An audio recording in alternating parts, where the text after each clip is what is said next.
What up, Taco Karuhu? It's Thursday, and I was sitting here saying to myself, I said, Self, what happened this week in wrestling? Let's talk about it.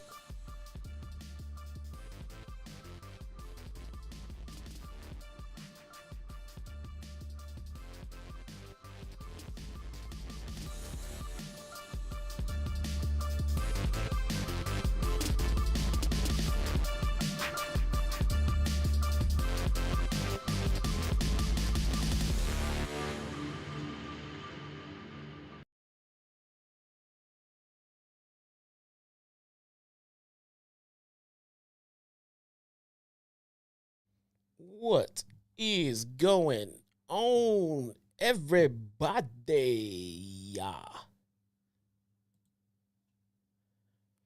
My name is Jesse, a.k.a. your very own one and only Chitown Smark.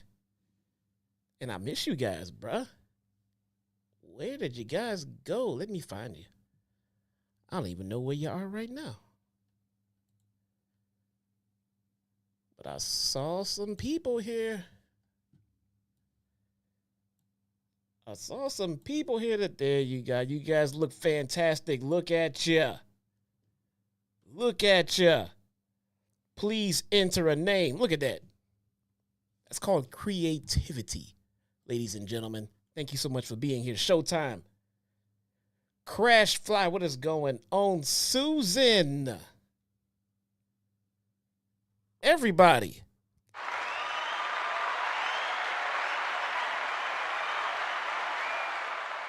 Susan Grace is back to grace us with her presence. Do you see what I did there? Susan Grace, it's so good to see you. Oh, there's my sister. Hey, what's going on, Omi? Mike Rouse, what is going on? Mike Rouse, Melvin here too? Man. All the important folks are here today. Quaz is there somewhere too. Whatever, man. What else? William Uda is it? Man.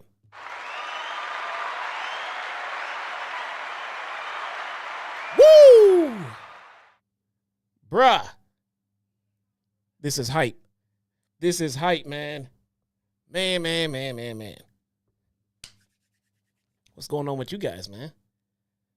What is going on with you guys? IWC legend is here. Man, look at this. Look at this, man. Y'all giving me goosebumps. Right?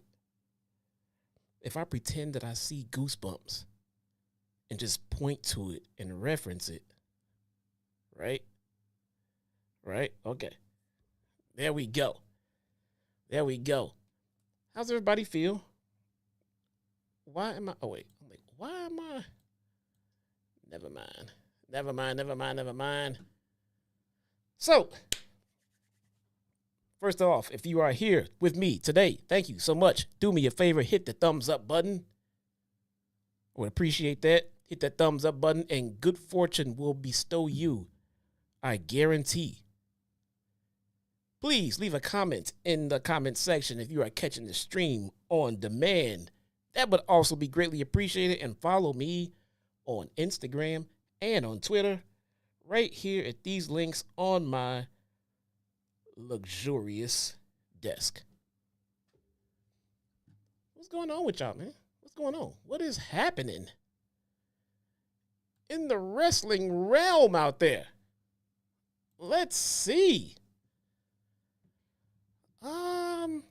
Let's pick something at random here. Let's start with Tony Storm. And our Tony Brown is back too, bruh.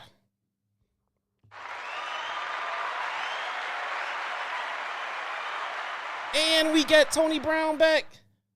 Man, that's what's up. Susan, where you been? Why you been running from us, man? We've been sitting here crying every other week or so because Susan's not here. You know? You leave me here with Quaz. That's just not right, man. I gotta tell you, Susan. That's the worst part about it. That is the worst part about it, man. I'm just saying. Need my best people here, Susan. If I can't get my best people, then I'll settle for Quaz. Thank you so much. Let's get on with the show. PWI Women's Top 250. There seems to be a storm at the top, and not Jade Cargill either. I hate this guy. What did I do? I didn't even do nothing. What's up, AJ? What's going on with you? Ladies and gentlemen, we are not the only ones here in the OTS family who have been noticing the body of work by Tony Storm. What's up, my guy? Lions going to beat the Vikings on Sunday. That's a great story, AJ. Can we get a mod to ban that guy for life, please? So, women's top 250. Tony Storm, deservedly at the number one spot. Deservedly. I don't even think it's close, man. I don't even think it's close. And to me, I think they got number 2 wrong. But let's get into it. Tony Storm tops the PWI Women's 250. TNA Wrestling announces Bound for Glory rematch between Jordan Grace and Masha Slamovich. Speaking of, number 2. Let's get into it, man. For the first time in history, an all-elite wrestling talent has topped Pro Wrestling Illustrated Women's 250 list. That distinct honor belongs to timeless Tony Storm, who spent 9 months of the evolution period as women's AEW World Champion, man. In her reign as AEW champion, Tony successfully defended the title against the likes of Mira Shirakawa, Deonna Purrazzo, Thunder Rosa, Serena Deeb, Saraya.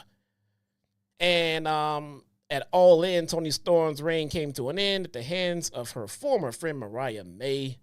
May's storyline with Storm, a string of victories in AEW, and eventual title win also earned her an impressive ranking at the PWI Women's 250, specifically at number 9. Most recently, May successfully defended the AEW Women's Championship against Willow Nightingale at Wrestle Dream. Since losing the Women's Championship, Tony Storm has not been seen on AEW programming. She has, however, wrestled a few matches in Stardom, 2 of which pair her with Mina in tag team action. The other saw her challenge Mayua Awatani for the IWGP Women's Championship. In her absence, Tony Storm has also commented on PWI's ranking, writing, "The tart that tops the charts." Does she ever stop? Does she ever stop just winning? She had such a phenomenal year, man. I think the thing about Tony Storm that made it so surprising is that it was a little unexpected.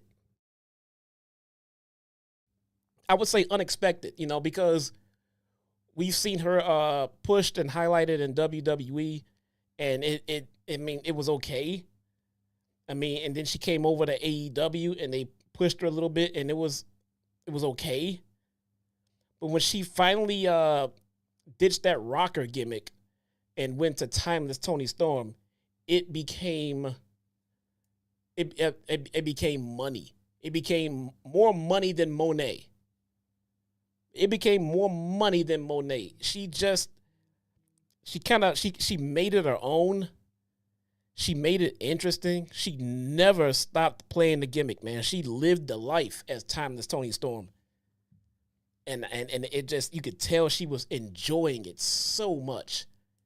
So much. And her body of work, that never changed. From Rockstar Toni to Timeless Toni, that never changed. She's phenomenal at what she does. She's very possibly one of the best in the world right now, at least from the women that I have seen.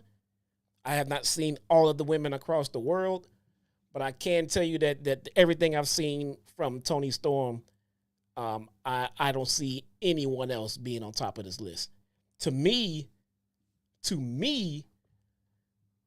the number two, and it's not even like, oh, it's close. It's not close. But I think the apparent number two should be Rhea Ripley.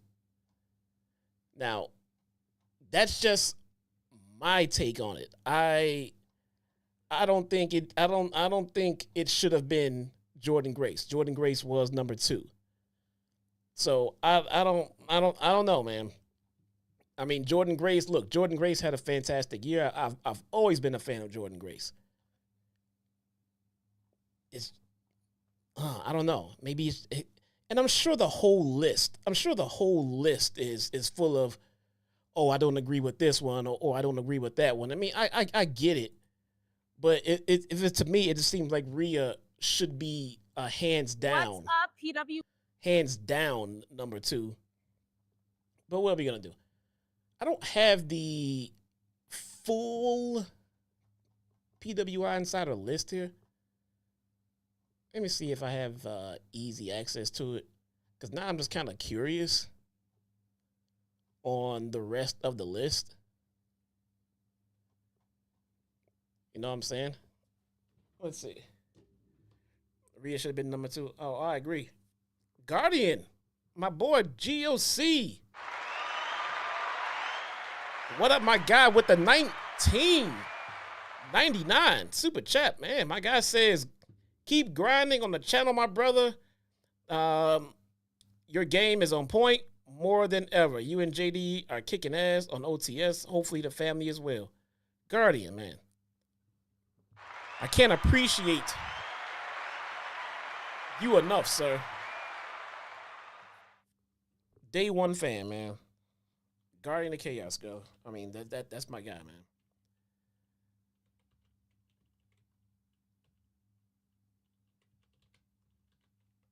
Let's see.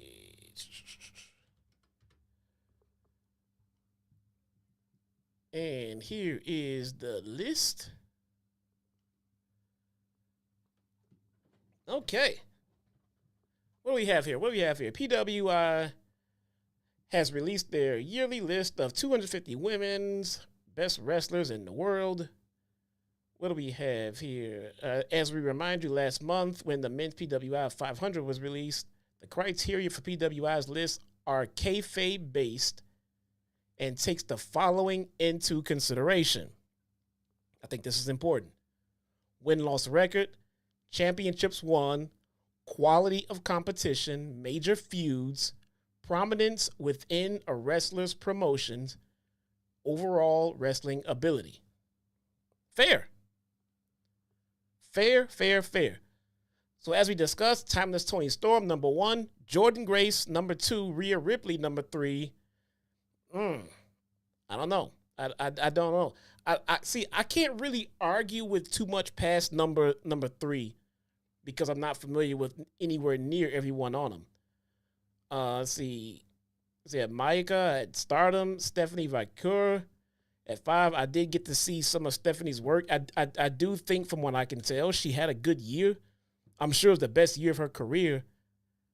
I didn't see enough to put her in the top 5 for the year of all women. Now, maybe that's just me. I don't know. Number 6 is Sari. Number 7 is Bailey. I'm familiar with Bailey's work this year. Number 8, Willow. Number 9, Mariah May. Number 10, Athena. So, okay. Let's look at the top 10. For the women that I'm unfamiliar with, except Stephanie Vaquero, I think this list is a little bit, I don't know. But again, the lists like this are literally only done to start conversation, start arguing, make content about things like that. There's no right and wrong. There's no right and wrong. There's crazy in what should be, but there's no flat out right and wrong. So I get it. Athena at number 10, that might be, I think Athena at 10, I think she's lucky she got 10, and she should be top 5. If she was treated and booked correctly, she would be top 5. For what they gave her to be relegated to ROH, and she's still number 10, that just shows how good she really is. That just shows how good she really is. Roxanne Perez at 11. Liv Morgan. How did Roxanne Perez get above Liv Morgan? What kind of run did she have in NXT? Rhea Ripley, to me, is hands down number 2. So, if Rhea Ripley is number 2 and her main number 1 arch enemy for the whole year has been Liv Morgan, how is Liv Morgan below Roxanne Perez? What the hell happened with Roxanne Perez?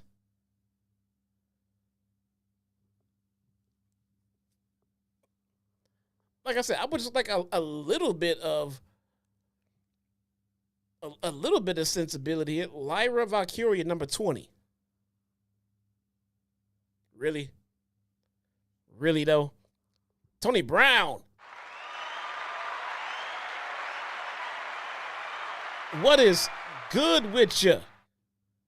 What is good with you? Says, just a little love, young man. Tony Brown.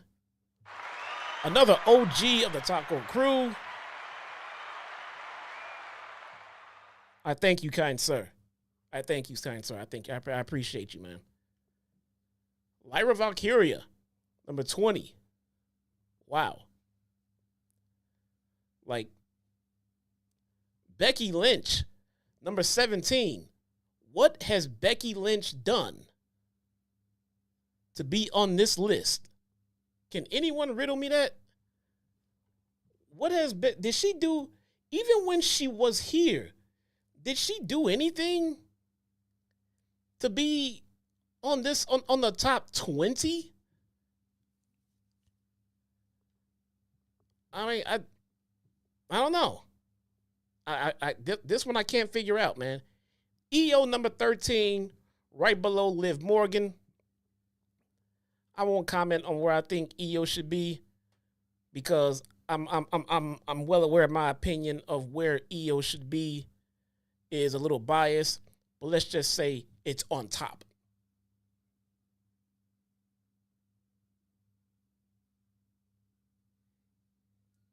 All right. Bailey 7, Will Nightingale 8. Yeah, I don't know. The lists are fun. The lists are fun. I just think they messed up number 2. I think Toni Storm was a lock at number 1. I think Rhea Ripley was a lock at number 2. And I can definitely understand the case for Jordynne Grace to be number 3.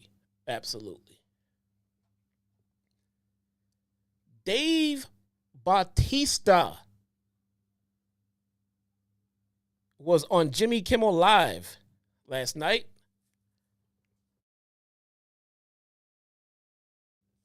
he had some choice words for a certain orange presidential candidate. Now, I'm not going to lie.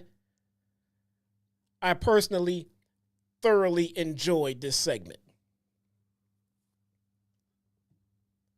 I'm just putting it out there.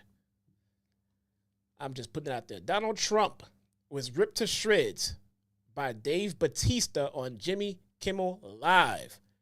The former WWE champion criticized Donald Trump and questioned his masculinity. Jimmy Kimmel pointed out that although Trump is polling ahead of Kamala Harris with male voters, he doubted whether Trump was really the strong alpha man that these men believe him to be. Fellas, we gotta talk, says Batista, while he was training in a boxing gym. A lot of men seem to think that Donald Trump is some kind of tough guy. Batista went on to accuse the former president of wearing more makeup than Dolly Parton, being afraid of birds, and having his father pay a doctor to write him an excuse to dodge the draft. So this November, let's stop kidding ourselves. Donald Trump is afraid of rain, dogs, windmills, Meryl fucking Streep. As the former WWE Hall of Famer inductee continued punching up at Trump, he concluded his vignette with a 1-2 combination that turned one of Trump's most infamous phrases against him. He's terrified that real red-blooded American men will find out he's a weak, tubby toddler. What's wrong, tough guy? Did someone grab you by the... You whiny little bitch. Wow.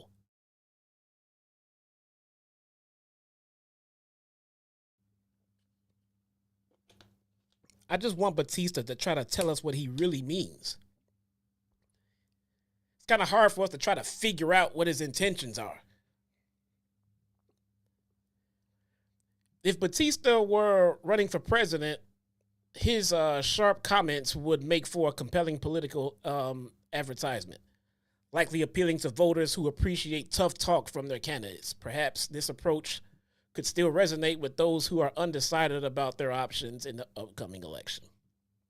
So, celebrities endorsing political figures is absolutely nothing new at all. And if you're going to do it, my whole thing is, if your job is to entertain, then I think that is what you should focus on, entertaining. So, that being said, if you're going to come out and you're going to promote who you want to promote, God damn it, it better be entertaining. And this was some entertaining shit. If you guys have not seen this clip yet, please go take a look at it. It is all over YouTube. This was entertaining as hell. Stupid ass Taylor Swift comes out, posts a picture of her with her cat. Says, I'm voting for Kamala. Here's my cat. Childless cat lady. Fucking boring. It's boring. Batista came out literally throwing jabs. That's what I want to see with a celebrity endorsement. If you're Arnold Schwarzenegger and you want to endorse Trump, I want to see you out there dressed up like the fucking guy from Predator with the makeup on and the fucking M16. I want to see all of that shit while you shoot down Kamala Harris fucking pictures telling me to vote for Trump. Entertain me. Entertain me. That's what I want to see. Thumbs up from Batista. That's entertainment, goddammit. That is entertainment. Swerve Strickland. Swerve says he always wanted to be a Triple H guy. This is strange to me. Swerve has been on this weird, strange path of interviews as of late, because ever since he got that big bag he got with AEW And Triple H got mad. Triple H legit got mad because Tony Khan decided to pay Swerve Strickland as much money as he's making. Because Triple H felt that this skewed the pay scale in pro wrestling. That's crazy, right? Why does Triple H care what Swerve Strickland is making? So then, that's when the talk started to come out about the lack of black talent at the top of the WWE main roster. And that's when people took it and ran with it. People get mad at my thumbnail. I had a couple of guys get mad at my thumbnail without even checking out the context of the review that I had. They didn't even bother looking at it. It's a picture of Triple H. It says racist, and there's a big question mark. Meaning, there's a question being posed there. Is Triple H racist? So get into the review. When I break it down, never once said that I thought Triple H was racist. It's not the case. I don't think people really think that, to be honest with you. And there's some cases that are a little sus, but nobody thinks he's racist, man. I think Triple H plays the game. He plays the money game. You know, he plays the company game. Triple H is all about what's gonna be best for the company, as one should. As one should. But I never once said Triple H was racist. So I don't know. Let's see what happened here with Swerve. Former AEW heavyweight champion Swerve Strickland. Also a former NXT champion. Strickland is the former North American champion. Recently, Strickland, he shared that he always wanted to be a Triple H guy in his time in WWE. While speaking to No Contest Wrestling podcast, Swerve Strickland mentioned that he was unhappy as he was not one of Triple H's guys. Like, what does that mean, though? Like, what? He wasn't getting invited to the freak-offs? What? He was featured. He was on TV. He looked pretty good. What was he not getting that the other guys were getting? That was, quote, that was back with NXT when I think I sustained an injury. I think I tore my meniscus or something. I was off TV for maybe 3 or 4 weeks. It was so short that it wasn't really noticeable. Some people think I never got hurt, but I was off TV for 3 to 4 weeks and I watched. I went to NXT tapings and I was just like happy that I was just on this show. It's almost like one of those competitive things, you know. You put this on, not me, and you gotta have that. You gotta have that. It's nothing against who's getting the opportunity, but it's like I should feel I'm better than that.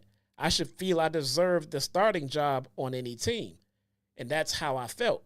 I'm like, I need to be a starter. I don't like this.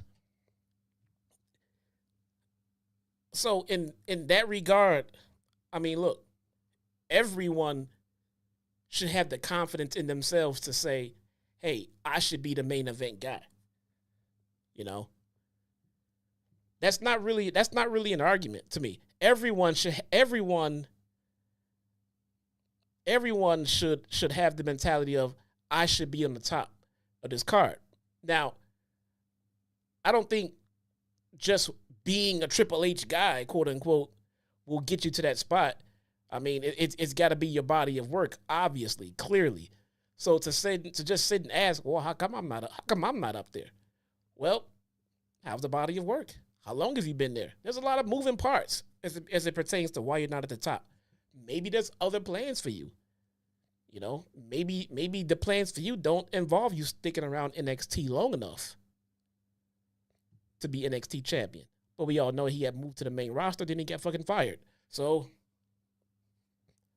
nothing you can do there. Nothing you can do there. So let me see. The former WWE superstar then mentioned that it was William Regal who loved his wrestling style. And then coming back from that, I was like, you saw the red hair change. You saw all the grill come in. I started wrestling Leon Ruff, things like that. And then William Regal is like, I like this. I don't like what it is, but I like it. So good old Big Willie style. Big old Big Willie style, man. William can see talent a mile away. And I'm sure he was all about it, but hey, maybe more time in NXT, maybe he would have gotten it. Maybe if Vince wasn't controlling the main roster, he would have gotten it pushed in. Who knew? But he always wanted to be a Triple H guy. Well, with the money he's making now and the complaining that Triple H did when he got that money, I don't know if Triple H will be signing him now. Unless he takes on a big pay cut. I don't know. See, Swerve, to me, Swerve fits in anything that you want to do with him. So if you have him in the main card, in the middle of the card, to me, it's not like this isn't right. Swerve shouldn't be in the middle of the card. To me, Swerve can function in the middle of the card. He can also function at the top of the card, like he did prove in this AEW championship run. Some guys just don't belong anywhere near the middle of the card. But I think Swerve fits perfectly fine. That's not a disgrace, man. There has to be a place. There's a place on the card for everyone, and the show does not exist without a full card. It's not like if you're not in the main event picture, you suck. All right, it's the jobbers who get that title. So look, he's not a jobber. He's a fantastic wrestler. I personally don't like the guy, but I have my own personal reasons for that stance. Not going to get into it. We got the Beast, Brock Lesnar.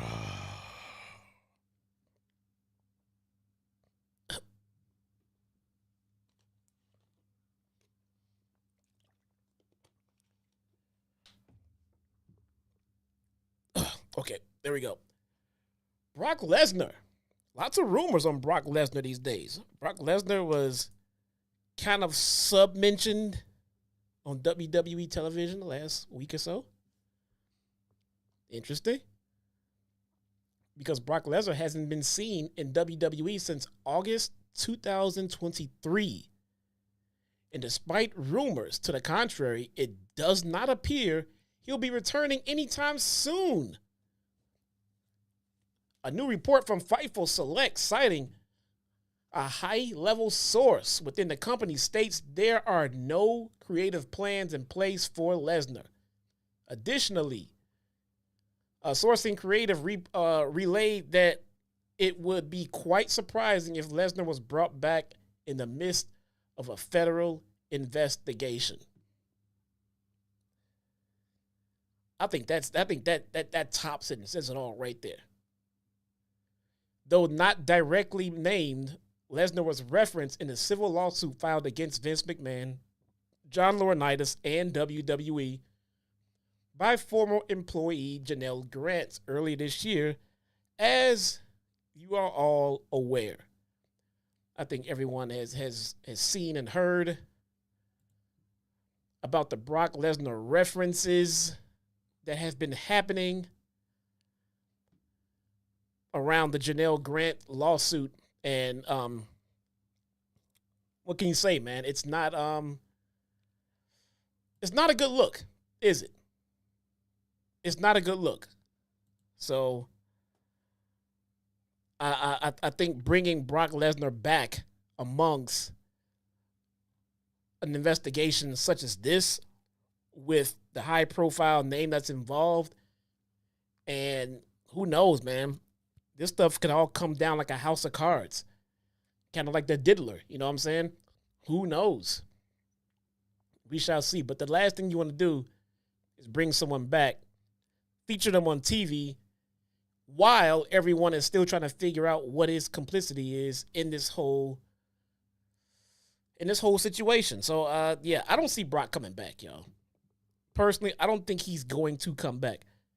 I think by the time this all completely blows over, and even if somehow, if Brock is completely 100% vindicated in all of it, when it's all said and done, Brock is going to be done.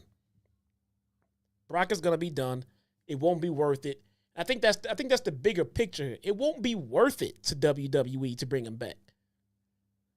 Like the downside far outweighs the upside to bringing him back.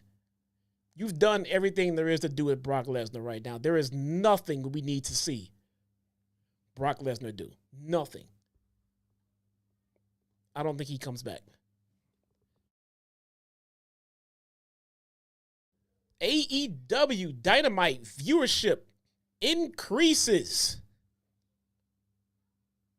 The ratings are through the damn roof.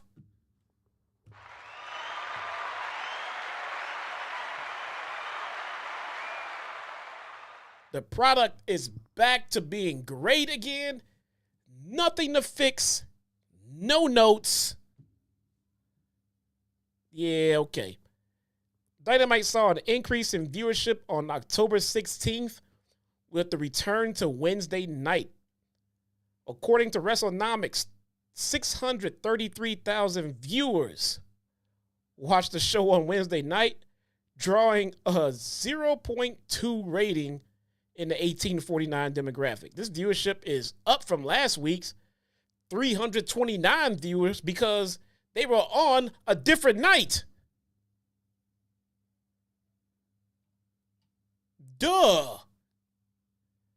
Is that the bar now? If we just move the show to a different night, get crappy ratings, then we go back to our regular night, it looks like we had a 50% boost in ratings.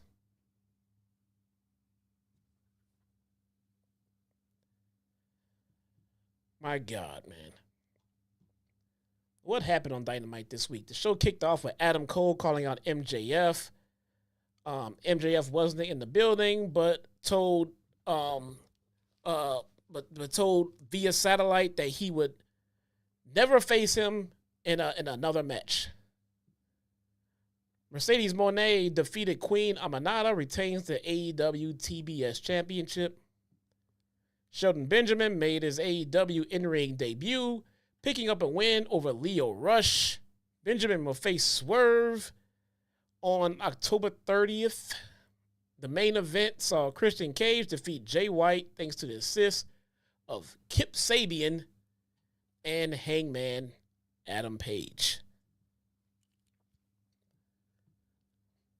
If you missed if you missed Dynamite yesterday, good job.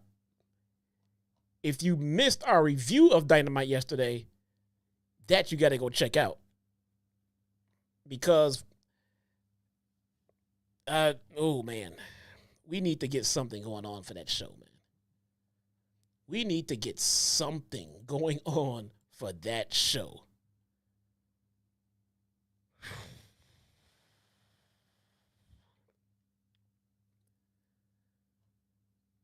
The Undertaker is expected to interview Donald Trump. This guy made my newsfeed twice in one goddamn night. The Undertaker is reportedly expected to interview Donald Trump soon on his 6 Feet Under podcast. You got to be kidding me. He's expected to do an interview with The Undertaker. This would be conducted for the 6 Feet Under with Mark Calloway podcast this week. With it being weeks away from the 2024 presidential election, it's not a surprise that Trump is out there looking to be interviewed by anyone willing to hear him speak. Trump was also interviewed earlier this year by former WWE United States champion Logan Paul for his Impulsive podcast.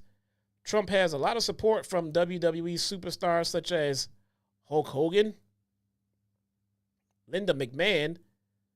However, others like Dave Bautista making their feelings clear regarding the former president of the United States. Man, where's Teddy Long when you need him, right? Book the Undertaker in something more important than this. Maybe we should have kept him wrestling because he sit around and get bored. He started doing some really weird shit, man. Some really weird shit. WWE being supportive of the MAGA movement is nothing new to anyone.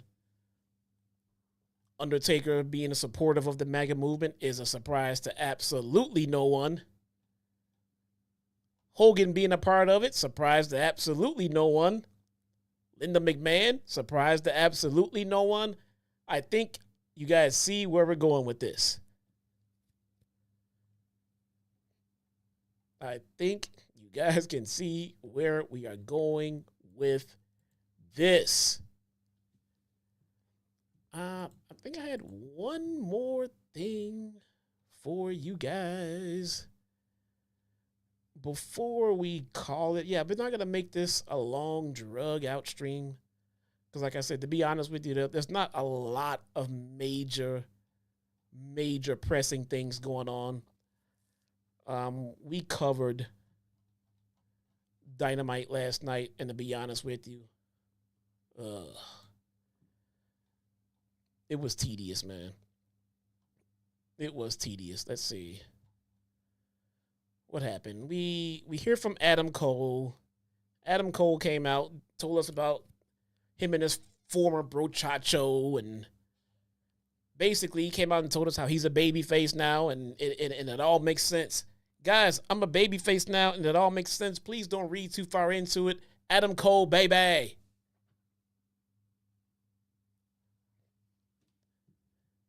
I'm willing to bet that so many of these performers would love to have a bigger hand in the direction of their creative.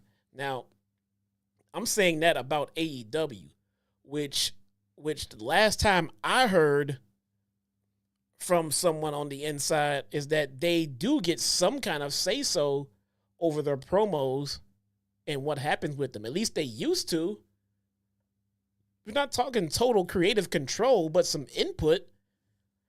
I could see Adam Cole coming back to this and being like, why are we redoing this? We've already put this to bed. Why are we covering this again? This one just kind of makes no sense to me, man. It just legit makes no sense to me. Mercedes Moné with Camille versus Queen Aminata for the TBS Championship. I think we can sum up everything we got from Dynamite last night with this makes no sense to me. I want to be clear with a bad show and something that just doesn't make any sense can be two different things, man. The show wasn't bad. The wrestlers didn't stink up the ring when they were out there, but the show just makes no sense.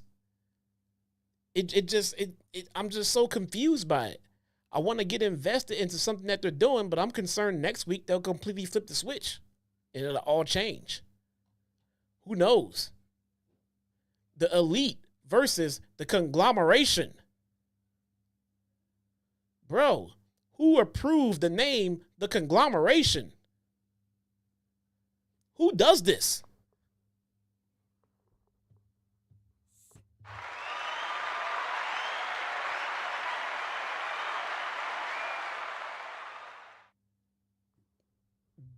Is this BitW or BT or BITW, Matt? Let's just call you Matt. Matt, what the $5 super chat says, what's up, Jesse?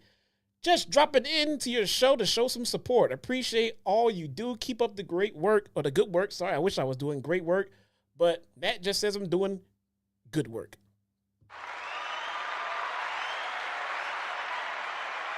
I kid, brother. I kid. Thank you so much, man. I appreciate you. Sinister. Back with the 3-month subscription says AEW's downfall will have a dark side. Gunther versus Redacted for WHC at S Series, where Singh debuts, beats, almost said his name again, setting him to be a giant LTB. Bro, that's some creative typing. Wouldn't call it storytelling, but those are words. Sinister. Thank you for sharing words with us. Those words were fantastic, Sinister. The meaning of them, not a fan of, but those are words. And on this show, we appreciate words, sir. I thank you so much. Do I have any more memberships to gift? Let's see.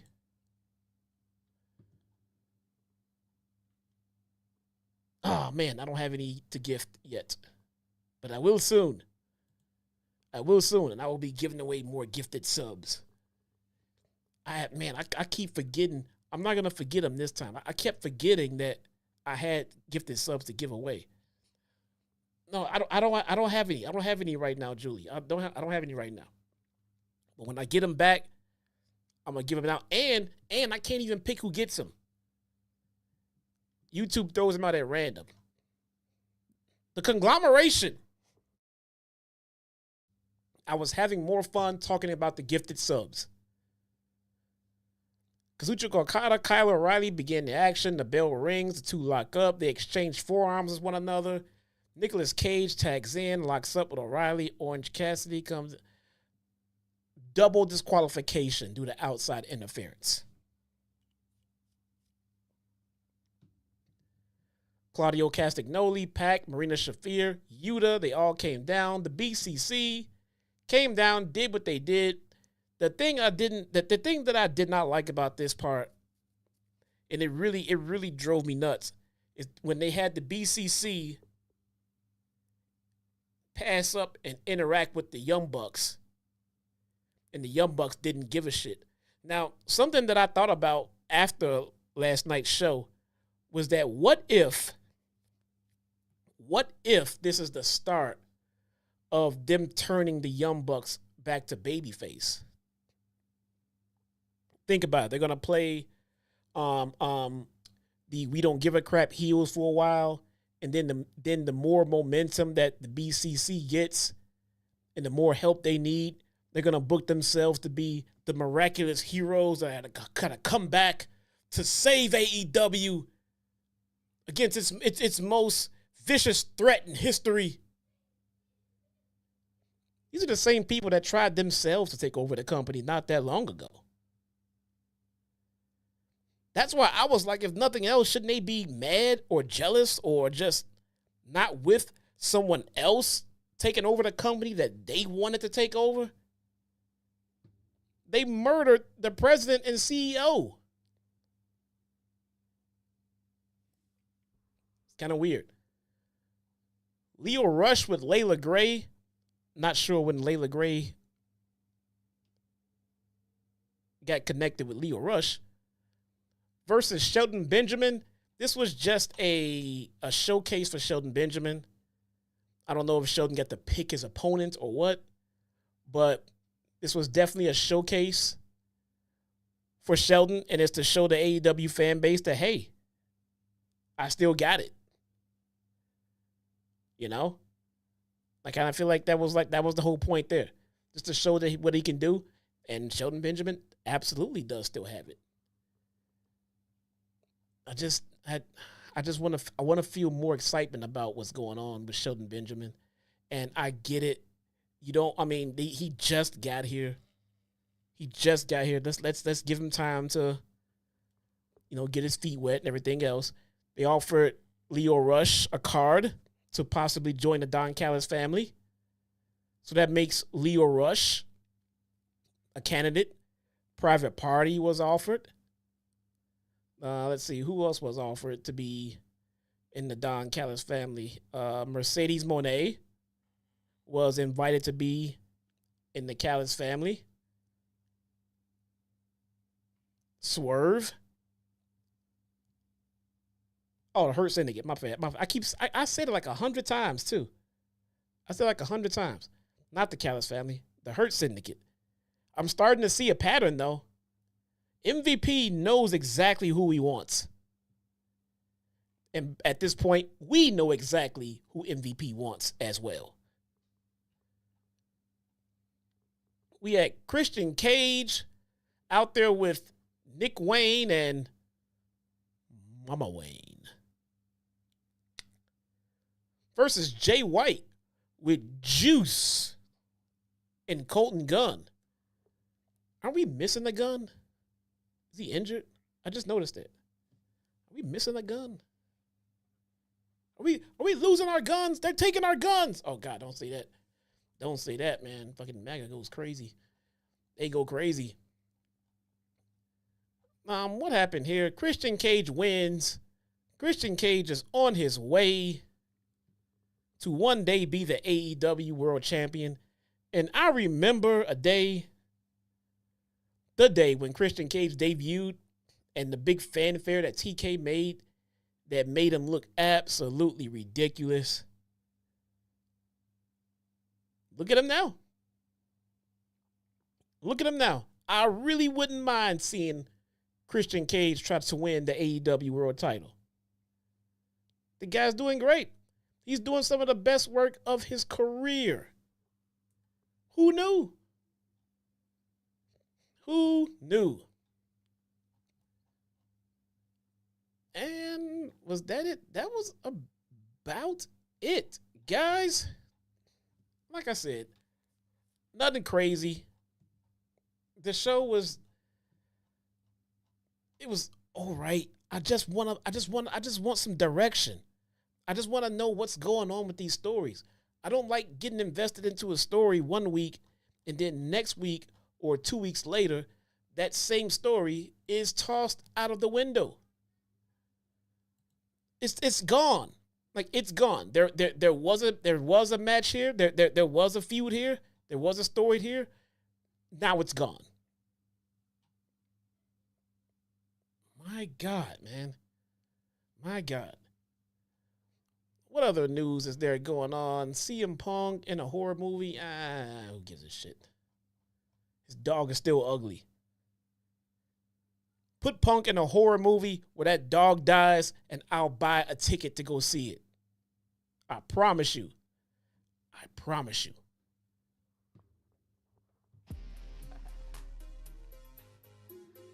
Guys, that is tonight's show. I had fun.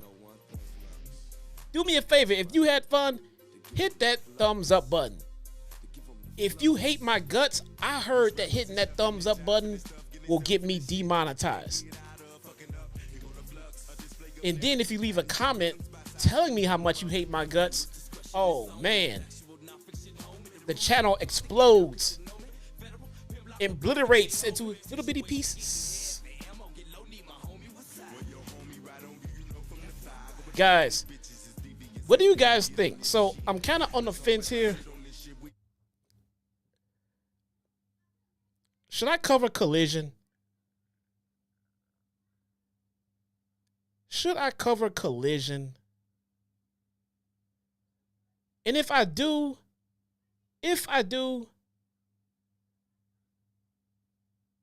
no, yes, no, yes, no. If I do, should it be a watch along or a post show review? Because the week that I thought about doing it,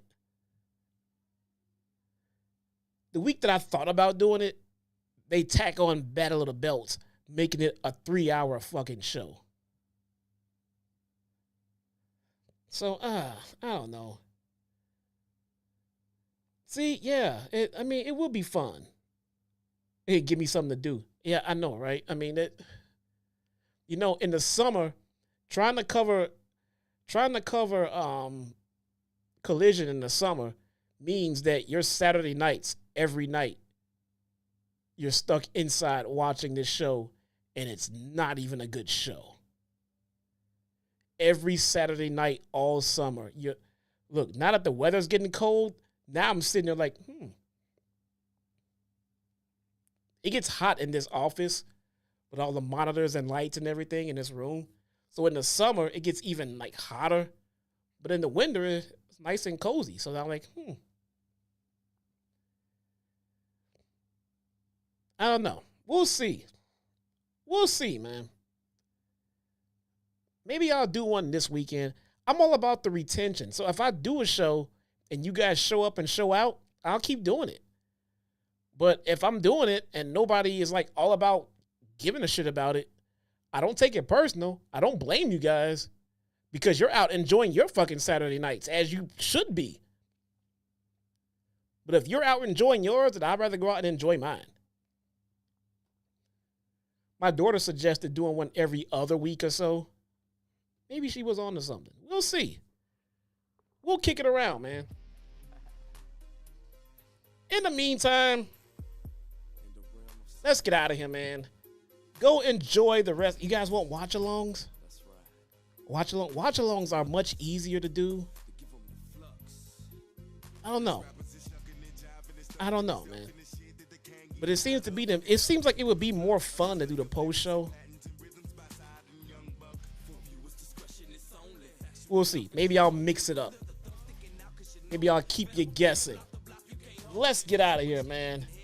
Once again, thank you guys for all being here. My name is Jesse, a.k.a. your very own one and only Chitown Smark, and I will see you guys next time. Peace.